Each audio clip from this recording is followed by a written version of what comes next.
बड़ी खबरों के विश्लेषण के साथ हाजिर है 10 में है दम। देख रहे हैं आप, मैं हूं आपके साथ निधि वासुंदानी। आज 10 में है दम में बड़ी और असरदार खबरें आप तक पहुंचाएंगे।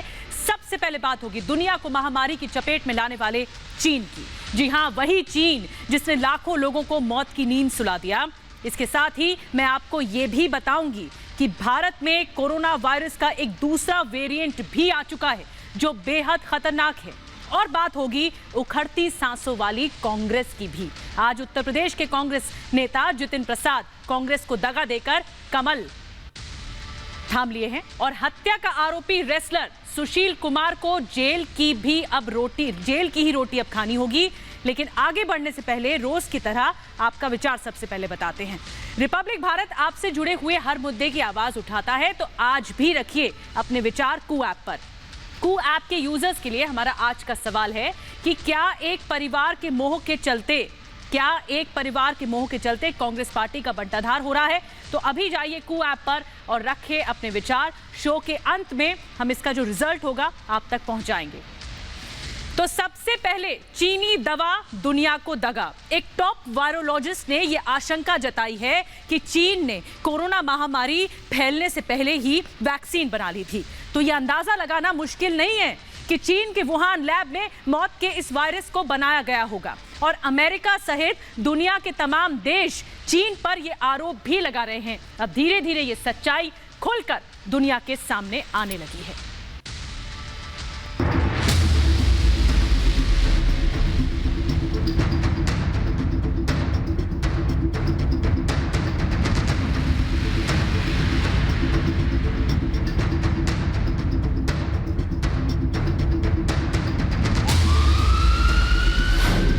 क्या कोरोना महामारी से पहले ही चीन ने बना ली थी वैक्सीन? टॉप वायरोलॉजिस्ट ने चीन की नीयत पर जताई आशंका।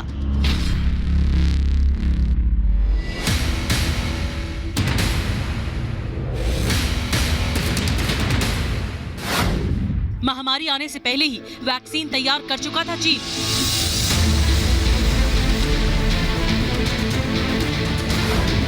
कोरोना को लेकर चीन का लीपापोती अभियान जारी।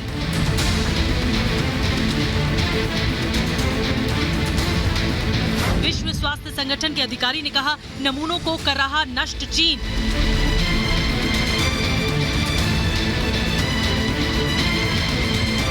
दुनिया को मौत के कुएं में झोंकने वाला चीन अब खुद गहरी खाई में गिरता जा रहा है। यानी सुपर पावर चीन की साजिश का परत दर परत खुलासा होना शुरू हो चुका है।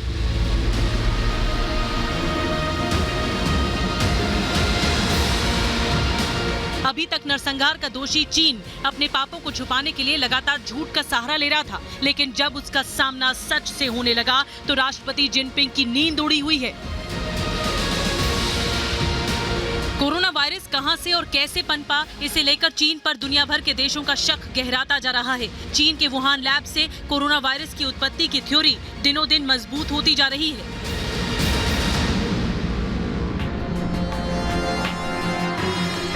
लेकिन इस बीच एक और सवाल है कि अगर चीन से कोरोना वायरस निकला तो उसने इतनी जल्दी इस पर काबू कैसे पा लिया? क्या चीन ने इस महामारी की वैक्सीन पहले ही बना ली थी? दरअसल टॉप वायरोलॉजिस्ट को ऐसा ही प्रतीत हो रहा है कि चीन शायद दुनिया से ये सच छिपा रहा था और उसने महामारी से पहले ही वैक्सीन तैयार कर ली थी। वो तो पहले ही से बना के बैठा था, क्योंकि उसने मेरे ख्याल से इन द मंथ ऑफ अगस्त के आसपास में ये कहीं चाहे तो लीक हुआ है या इसको लीक कराया गया है। पूरे विश्व के अंदर इसको फैला दी गई है। पहले नॉट ह्यूमन टू ह्यूमन नहीं होगा, ये एक कॉन्टिनेंट से दूसरे कॉन्टिनेंट में नहीं जाएगा, ये नहीं जा सकता है। ये सारी बातें WHO की से आई है। चीनी वायरस से दुनिया भर में करीब 37 लाख से ज्यादा लोगों की मौत हो चुकी है और करीब 18 लाख लोग संक्रमित हो चुके हैं। लेकिन बीजिंग का बावला जिनपिंग तो सुपर पावर बनने का सपना देख रहा है। खबर के मुताबिक एक टॉप भारतीय वायरोलॉजिस्ट ने दावा किया है कि इस महामारी के लिए पहले से ही तैयार था चीन, क्योंकि चीन को शक था कि शायद कोरोना वायरस वुहान के लैब से लीक हो सकता है। इस आशंका को देखते हुए उसने पहले ही वैक्सीन तैयार कर ली।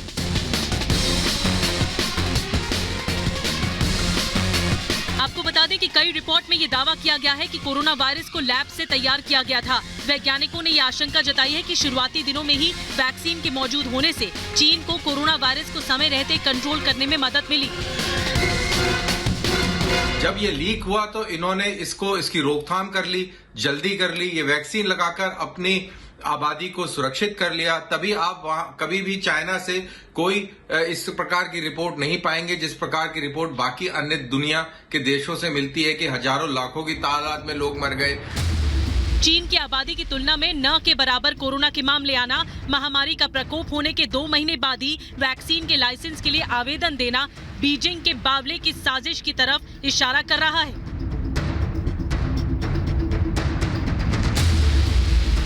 हालांकि अब तक तो पूरी दुनिया कोरोना किंग जिनपिंग को शक की निगाहों से देख रही है कि चीन ने ही लैब में जानलेवा कोरोना वायरस पैदा किया और दुनिया भर में 37 लाख से ज्यादा लोगों की जान ले ली।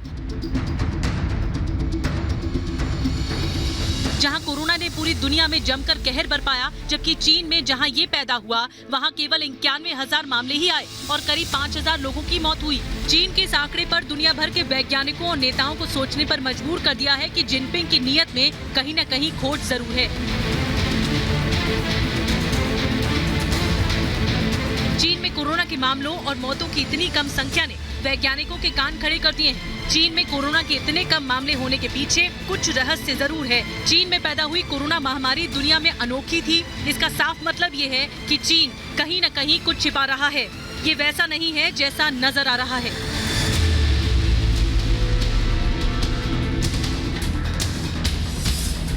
क्योंकि कोरोना महामारी फैलने के ठीक 2 महीने बाद चीन के एक वैज्ञानिक ने SARS-2 के वैक्सीन के लाइसेंस के लिए आवेदन कर दिया था, जबकि इतनी अलग किस्म की बीमारी के लिए सिर्फ 2 महीने में वैक्सीन पर काम कर लेना संभव ही नहीं है। वैज्ञानिकों का मानना है कि चीन ने कम से कम 1 साल पहले इस वैक्सीन पर काम शुरू भी कर दिया होगा।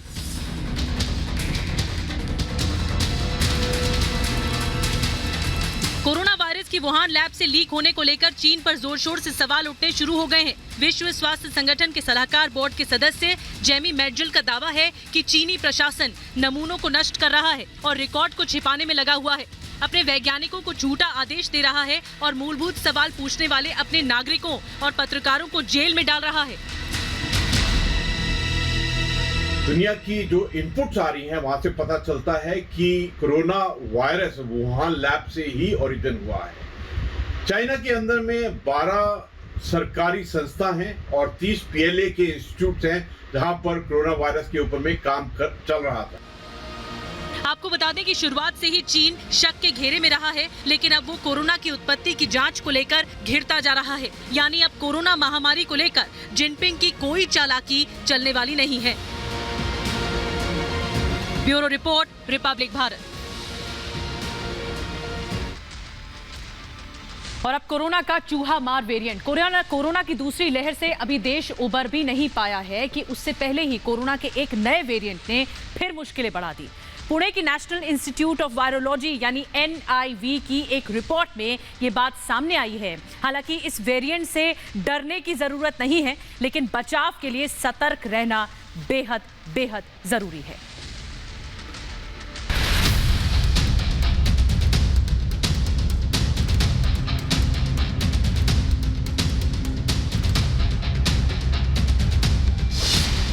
भारत में मिला कोरोना वायरस का नया वेरिएंट। गंभीर लक्षण पैदा कर सकता है ये variant. National institute of virology का दावा।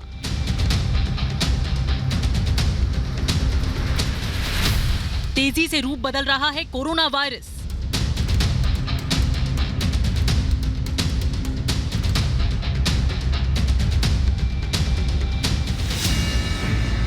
दुनिया भर में वैक्सीनेशन के बीच जानलेवा कोरोना वायरस लगातार अपने रूप बदल रहा है और अब तक इसके कई अलग अलग वेरिएंट भी सामने आ चुके हैं, लेकिन कोरोना के नए वेरिएंट ने खौफ पैदा कर दिया है। हालांकि भारत के किसी भी कोरोना मरीज में अब तक ये वेरिएंट नहीं मिला है।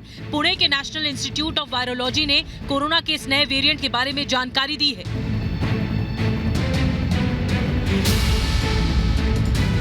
ये वेरिएंट यूनाइटेड किंगडम और ब्राजील से भारत आए लोगों में मिला है। कोरोना का ये नया वेरिएंट संक्रमित लोगों में गंभीर लक्षण पैदा कर सकता है। स्टडी में वेरिएंट के खिलाफ वैक्सीन असरदार है या नहीं, इसके लिए स्क्रीनिंग की जरूरत बताई गई है। नेशनल इंस्टीट्यूट ऑफ वायरोलॉजी यानी NIV की तरफ से B.1.1.28.2 स्ट्रेन को लेकर कई तरह का अध्ययन किया गया। इसमें वैक्सीन लगाने के बाद पैदा हुई एंटीबॉडी और नेचुरल इन्फेक्शन को अलग अलग स्टडी किया गया, जिसके बाद पता चला कि ये स्ट्रेन ज्यादा खतरनाक है और इससे मरीजों में गंभीर लक्षण दिख सकते हैं।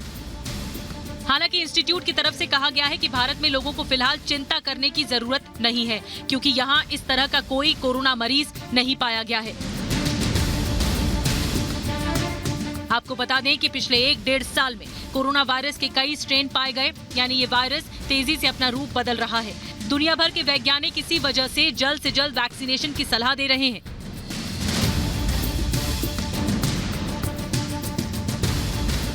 अब तक भारत में जितने भी वेरिएंट पाए गए हैं, उनमें सबसे ज्यादा खतरनाक डेल्टा वेरिएंट है। स्टडी में ये भी साफ हो चुका है कि कोरोना की दूसरी लहर के लिए सबसे पहले भारत में पाया गया डेल्टा वेरिएंट ही जिम्मेदार है। इस स्ट्रेन के चलते अप्रैल और मई में हजारों लोगों की मौत हुई और लाखों लोग इसके शिकार हो गए। स्टडी के मुताबिक B.1.1.28.2 वेरिएंट ने संक्रमित सीरियाई चूहों पर कई प्रतिकूल प्रभाव दिखाए हैं। इनमें वजन कम होना, सांस तंत्र में वायरस की कॉपी बनाना, फेफड़ों में घाव होना और उनमें भारी नुकसान देखा गया। स्टडी में SARS-CoV-2 के जीनोम सर्विलांस की जरूरत पर जोर दिया गया है, ताकि इम्यून सिस्टम से बच निकलने वाले वेरिएंट्स को लेकर तैयारी की जा सके। स्वास्थ्य विशेषज्ञों का मानना है कि कोरोना का ये वेरिएंट डेल्टा वेरिएंट की तरह ही खतरनाक है। इसके संक्रमण के तेजी से फैलने पर मरीज के फेफड़े खराब हो जाते हैं, लिहाजा कोरोना के इस नए स्ट्रेन से सावधान रहने की जरूरत है। Bureau report, Republic Bharat.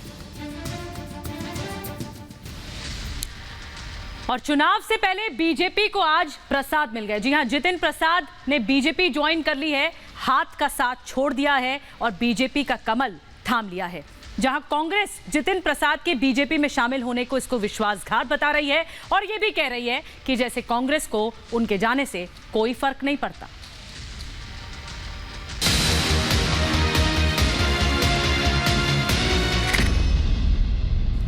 बाकी दल तो व्यक्ति विशेष और क्षेत्र के हो गए। जो विश्वासघात उन्होंने किया है, समय बताएगा, सफलता उनसे कोसों दूर रहेगी। कांग्रेस पार्टी को आत्मचिंतन भी करना चाहिए। आधे इधर जाओ, आधे उधर जाओ, बाकी मेरे पीछे आओ।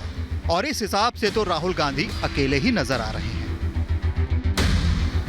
कई साथ छोड़कर चले गए और कई मुंह फुलाए बैठे हैं। वो बस सही मौके का इंतजार कर रहे हैं।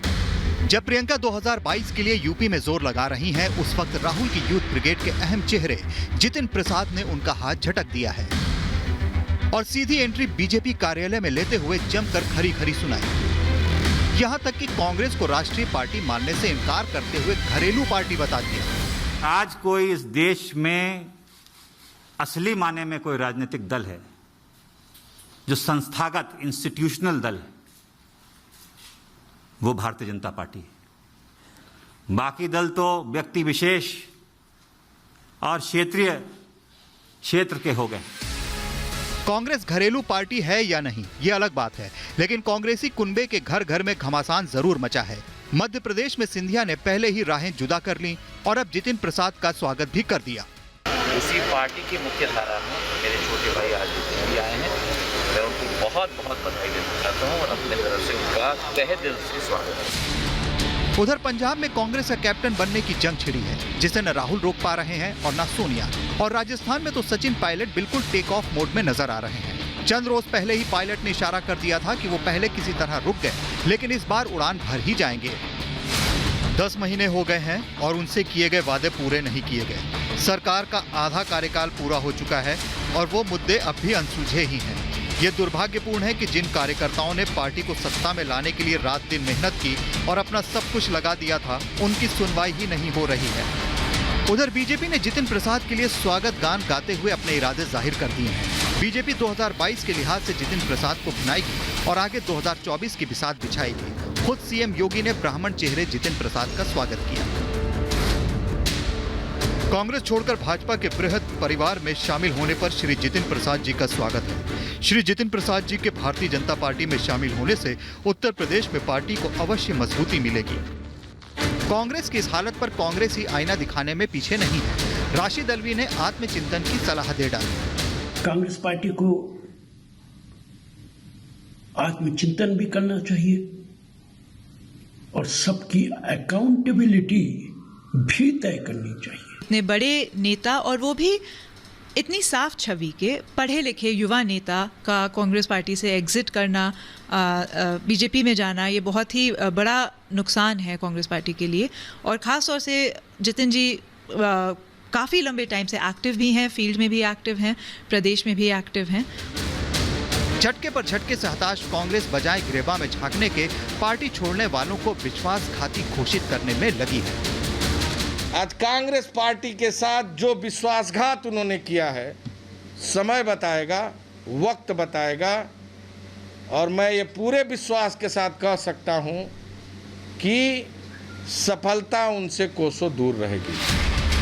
खिसियाहट में कांग्रेस सियासी मर्यादा भी भूल गई और एमपी कांग्रेस के ट्विटर हैंडल से जितिन प्रसाद पर हल्की टिप्पणी कर डाली। और 10 में दम की शुरुआत में हमने यही सवाल आपसे पूछा था कि ये जो बंटाधार हो रहा है, क्या एक परिवार के मोह के चलते कांग्रेस पार्टी का बंटाधार हो रहा है? और इसके जवाब में जो आपके नतीजे आए हैं, आपने ही जवाब दिया कि 95% जनता ने हाँ में जवाब दिया है, जबकि 5% लोगों का जवाब ना में है। तो रिपब्लिक भारत पर हम आपके हर मुद्दे की आवाज हर रोज उठाते रहेंगे। आप भी अपनी आवाज उठाइए, रखिए अपने विचार कू ऐप पर। फिलहाल 10 में दम में मेरे साथ बस इतना ही।